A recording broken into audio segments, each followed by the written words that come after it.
Ar mērķi mazināt kaitējumu, ko sabiedrībai nodara smēķēšana un ar to saistītie augstie saslimstības un mirstības riski, kā arī, lai informētu cilvēkus par mazāk kaitīgām alternatīvām, Bezdūmu nozares asociācija šī gada septembra beigās rīkoja semināru "Aizliegums nav regulējums". Tieši šajā gadā seminārs koncentrējās uz to, ka vai aizlieguma politika ir pat efektīvākā politika un pat efektīvākā pieeja, kādā veidā risināt tabaks un nikotīna produktu lietošanu un kādā veidā, vai teiksim, ir kaut kādas citas labākas pieejas, kā mazināt tabakas radīto kaitējumu. Semināra gaitā izkristalizējās divas nozīmīgas atziņas. Pirmā – aizlieguma politika ir neefektīva.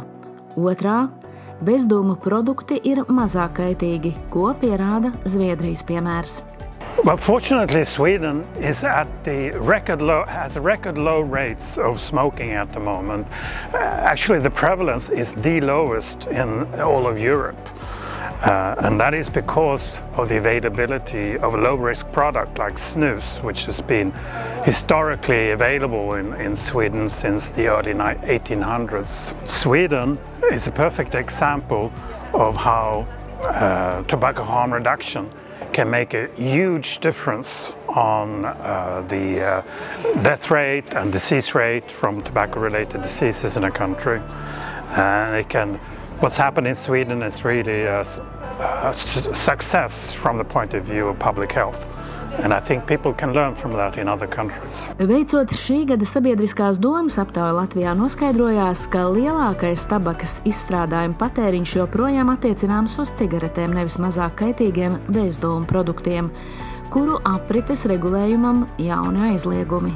Saimā likumdevēji ir izdomājuši, kad atkal jauni nodokļi, jauni ierobežojumi, un kuri vairāk pamatā jau vērsti ir uz jauniem produktiem, kad kā cilvēkiem, kā sabiedrībai šķiet, kas notiks, ieviesīs šos jaunos ierobežojumus, vai tas tiešām samazinās produktu patēriņu, mēs redzam, ka tas ir absolūts mazākums. Teiksim tā, tas ir retais, kurš uzskata, ka šie nosacīti pēdiņās liekot labie centieni varētu nostrādāt.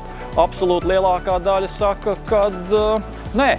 Tas vairos kontrabandu, organizēto noziedzību, gal galā tie, kuri šobrīd ir pārgājuši uz jauniem alternatīviem produktiem, tie drīzāk pārslēgsies atpakaļ uz vecajām, šīm ļaunajām cigaretēm, par kur kaitīgumu tur īstenībā pat debats vairs nav.